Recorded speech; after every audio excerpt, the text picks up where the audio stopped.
Hello students, how are you? I'm fine.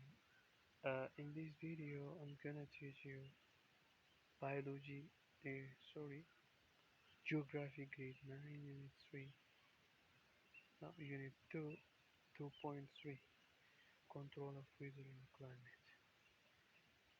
Ayyakam jirtan barattoota nageenyi keenya bakkuma jirtanitti isin haa qaqqabu jechaa kan irra laaluuf sooriyyoon dhaga'amu ta'e irraan deebi'aa akkam jirtan barattoota nageenyi keenya bakkuma jirtanitti isin haa qaqqabu jechaa kan irra laaluuf deemnu ji'oogiraafii kutaa 9 point mata duree 2.3 jechuudha. Kan control of weather and climate in Ethiopia jedhu.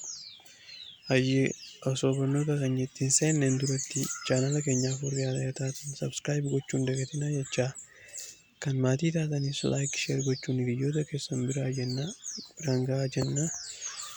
Okay, itti fufnu.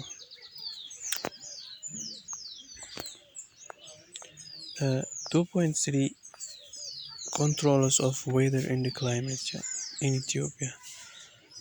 Wantoota weezarii fi kilaayimeetii to'atan maal Itoophiyaa keessatti amma weezarii fi kilaayimeetii garaagarummaa isaa viidiyoo dabre irratti akka ilaalle abdiin qaba, garuu riikaap gochuuf irraan deebi'a. Weezar jechuun qilleensa naannoo tokkotti jiru jechuudha. Kan guyyaarraa guyyaatti jijjiiramu, sa'aarraa sa'aatti jijjiiramu jechuudha. Amma fakkeenyaaf ganama qabbana ta'uu danda'a, gaafa guyyaa keessa oowwa ta'uu danda'a. Kuni weezar jennaan, tempereechar jechuudha.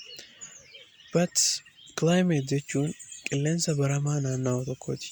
Fakkeenyaaf yoo xiqqaate amata 35 ol qilleensa naannoo tokkotti baramee ture jechuudha climate jechuun. That is the difference. So controls of weather and climate in Ethiopia. Maaltu isa kana murteessaa? Climate fi weezarii kana maaltu isa kana characterized godha waan jiru ilaalna jechuudha. Okay. Unnooti maal jaa?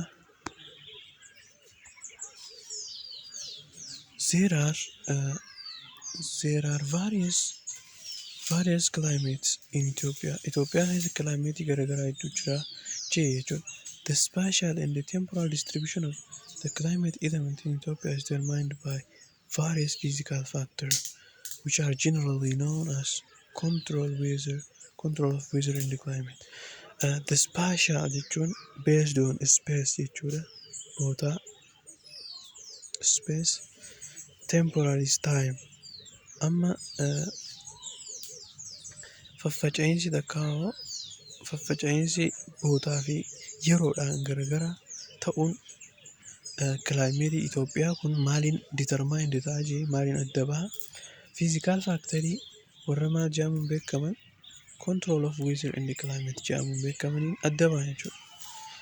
Okay. Isaan eenyu faadha yoo jennu the most important are latitude, altitude, mountain barrier fa'a, revolution of the earth and the inclination of the earth's axis, distance from the sea, ocean current jechuudha. Kanneen faadha jechuudha. Maarreen warri kun maal jedhaman? Control of weather and climate jennaan jechuudha.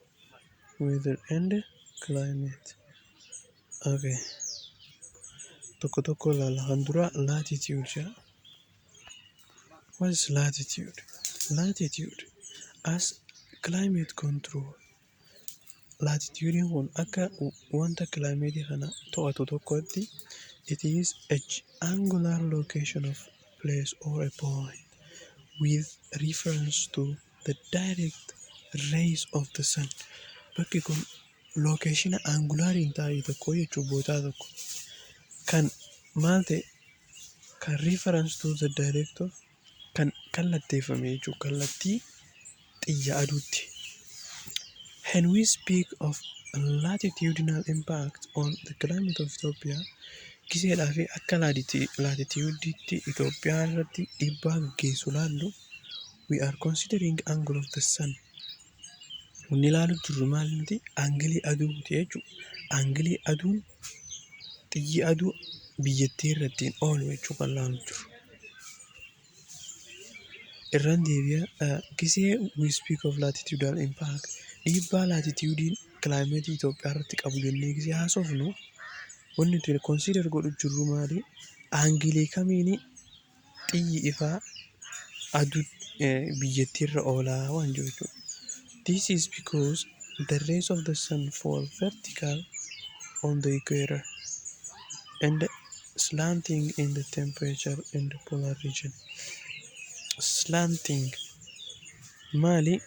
Xiyyi aduu kun akkamitti bu'aa dachii kanarratti bakka equator irratti vertikaalii gad bu'a jechuun qaxxaa akkanuma gad bu'a.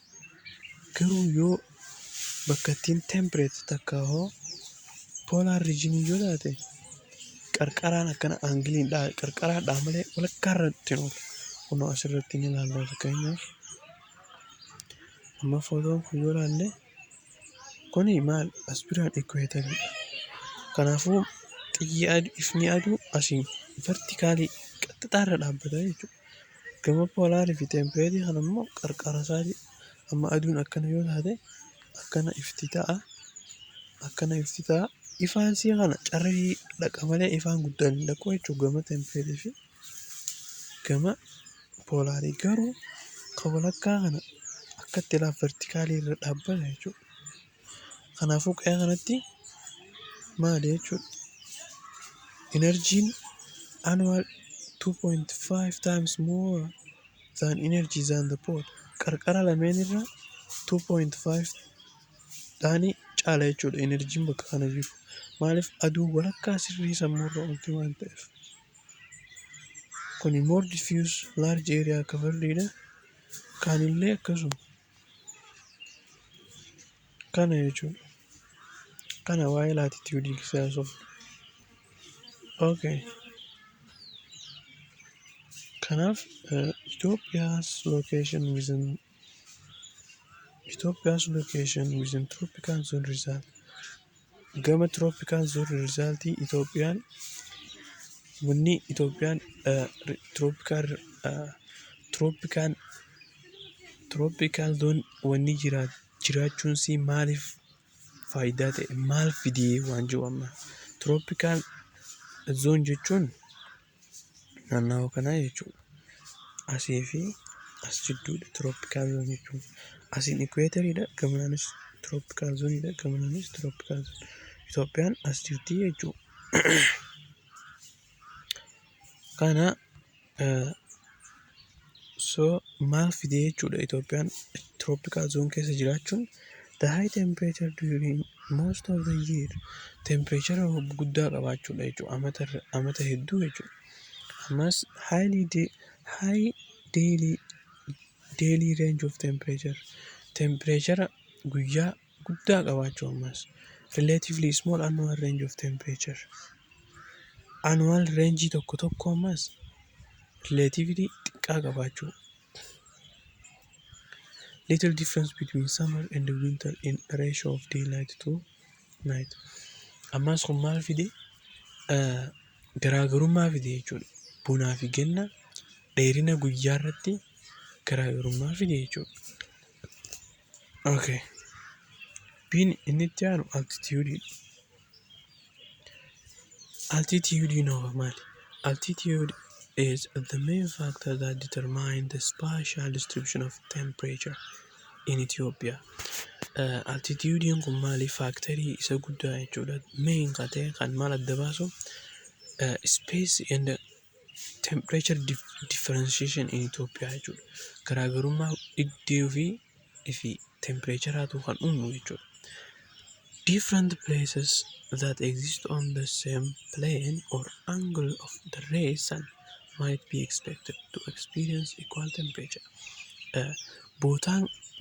Bootaan garagaraa bakki garagaraa kan pleenii takka aangilii xiyyi aduurra oolu wal fakkaataa ta'e maal argisiisuu danda'a jedhamee expect godhama equal temperature qabaachuu danda'anii jedhama. However garuu due to impact of altitude they don't. Ammas altitude waan jiruuf isaan hin qabaatan ta'a. Maaliif nuti wanni temperature kan murteessinu wanti qofarra dhaabbanneeti miti. Latitude maaliif longitude jira ammas sarara longitude jira. Okay, for example keenyatti Itoophiyaa three Ethiopian cities halaalu Bako, Addis Ababa and Awash all lie on the 9 north latitude. Amma magaalaa Bako, Addis Ababa fi Awash sadiinuu yoo kan laallu ta'e isaan sadiinuu bakka irra jiran 90 degree north 90 degree north latitude, and therefore they might be expected to receive equal magnitude of direct rays from the sun and therefore equal temperature. Yoo akkana kan yaadnu ta'e waan isaan kun digirii tokkorra jiraniif ifti aduu isaan irra gahu gosa tokko kanaaf temperature tokko qabaatanii jedhamee yaaduu dandeenya. Garuu however ta'ullee their altitudes or longitude their altitudes vary. Ol ka'iinsi isaanii garaagara and therefore their temperatures vary. Kanaaf temperature isaaniitis garaagara jechuudha. Kun akkasiin gaditti kaa'e kana jechuudha. Addis Ababaatti latitude meeqarra jirti? 9. Altitude si garuu ol kaadha jechuudha. 2200 meter above mean sea level jechuudha. Average annual temperature kan guyyaan mul'istu jechuudha. Gisee walii hirree 16 degree celsius.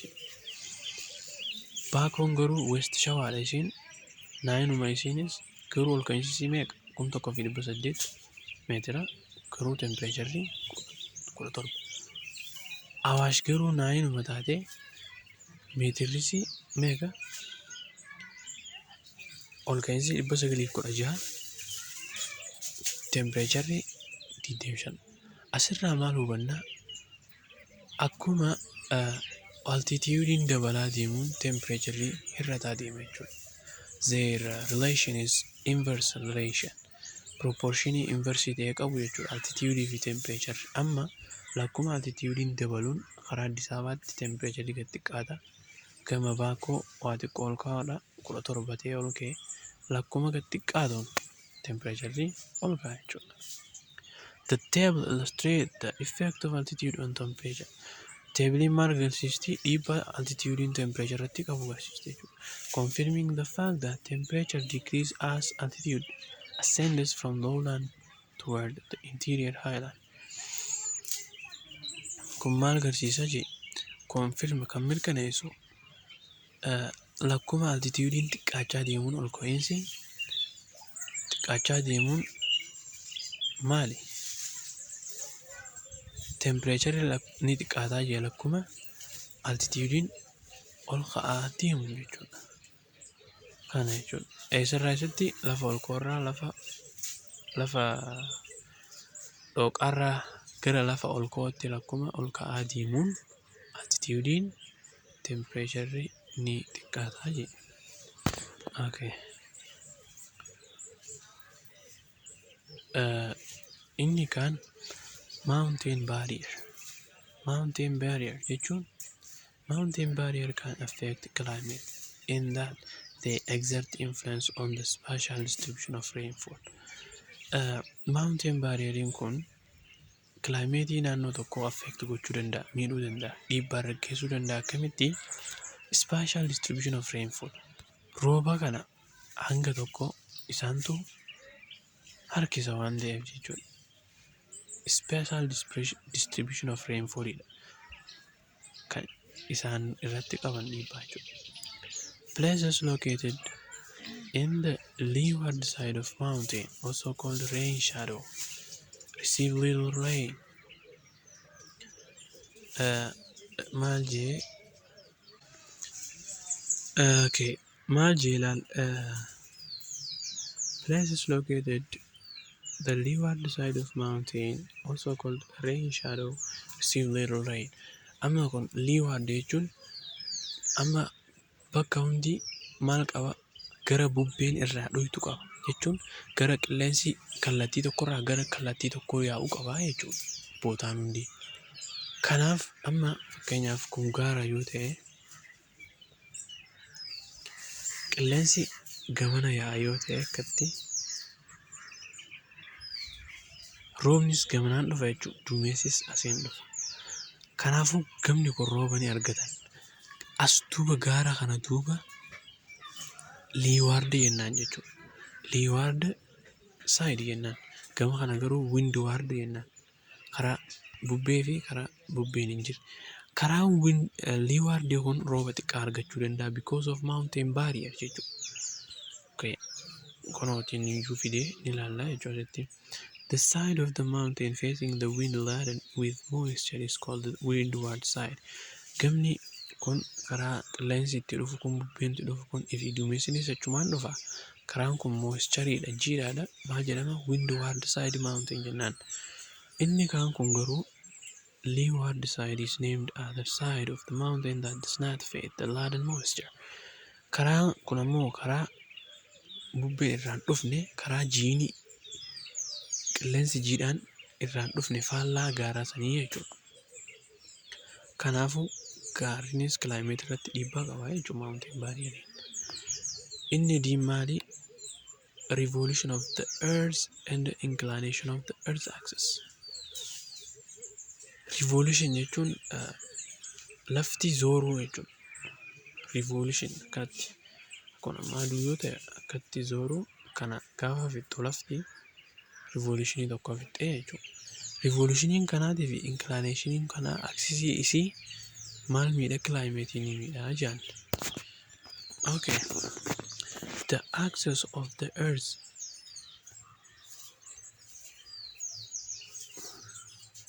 the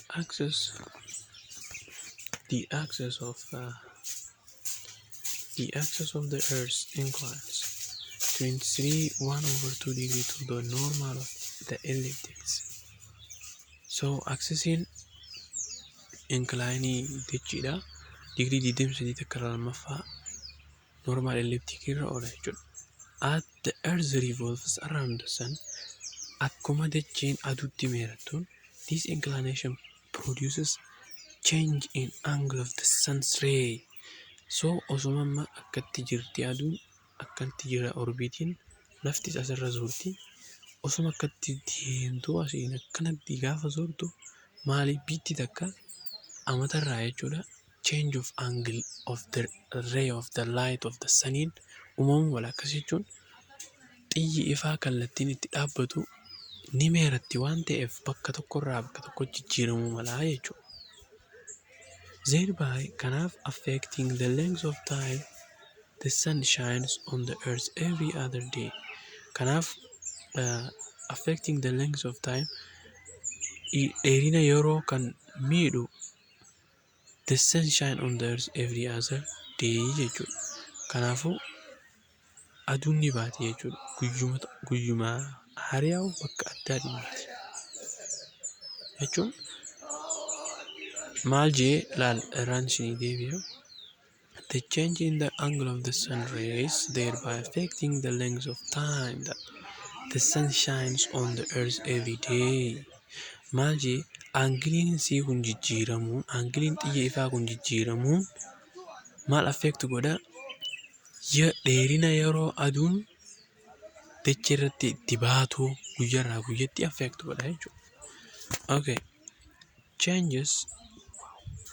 Changes in the length of the day and the angle directness of the sun rays cause season. Kanaafuu guyyaan dheerinni jijjiiramuun fi aangiliin jijjiiramuun kun aangiliin xiyya ifaa maaliif sababa ta'a waqtiilee afraniif sababa ta'e jechuudha. These different seasons result in temporal variation. Waqtiileen kunis maaliif sababa ta'a yeroo jijjiirama yerootiif sababa ta'an jechuudha. In temperature in the year in Ethiopia. Jijjiirama yeroo temperaturaatiif sababa ta'e jechuudha. For Fotoon kun kunuuti asirratti jirti. Annual March of the season. Maarchii yeroo hunda akkana jedhamee yaadamaa jechuudha. Spring Maarchii 21 irratti North Spring South Autumn jechuudha. Karaa maali? Karaa kaabaatiin Spring jechuun birraadha. Karaa kibbaatiin garuu Autumn badheessaa jechuudha. Samarii immoo gama Juun 21tti gama Noorziitiin maali? Gama Noorziitiin samariidha. Gama Saawuziitiin Winter jechuudha. Ammoo Diseembar 22tti lafti gama Noorziitiin Winteriidha. Gama Saawuziitiin samariidha. Garuu guyyaa Seepteembar 23 Noorziidhaan Autumn, Saawuziidhaan Spring faallaa jechuudha. Amma kana maaltu fidee lafti revolution of the sun, the earth around the sun fidee jechuudha. Maal uume? Yeroo afran uume jechuudha. Okay, kanaafuu bakkaa bakkatti baatii baatiitti yeroon garagaraa jechuudha. Inni kaan distance from the sea, fageenya bootaan takka galaanarraa qabdu jechuudha. Water bodies and the land must have different level of heat absorption. Lafti bishaanii fi laftummaan nagayaatuun leevalii heetiitti fudhatan garagaraa qabanii jechuudha. So water bodies and the land must have different level of heat absorption.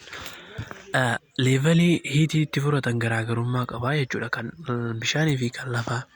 Land must absorb and release heat energy more quickly than water bodies. Lafti nagaatuun heetii kana fudhattee jarjaraanis gadhiisti jechuudha. Kan bishaanirraa. Distance from the sea affect the Horn's climate only in coastal areas that are adjacent to Red Sea and the northern western Indian Ocean. Fageenyi distance from the sea kun kan miidhe Horn climate faadha. Warra gama gaanfaa Afrikaa yennaa gaanfaa kana only in coastal areas ifi iddoo coastal jechuudha. Qarqara that are adjacent to Red Sea, kan Red Sea wajjin adjacent waliin maxxansaa walii dhiyoo jechuudha. And the northwestern Indian Ocean ifi gama kaaba dhihaa Indian Ocean. Toward the interior, the role of distance from the sea in climate control is insignificant.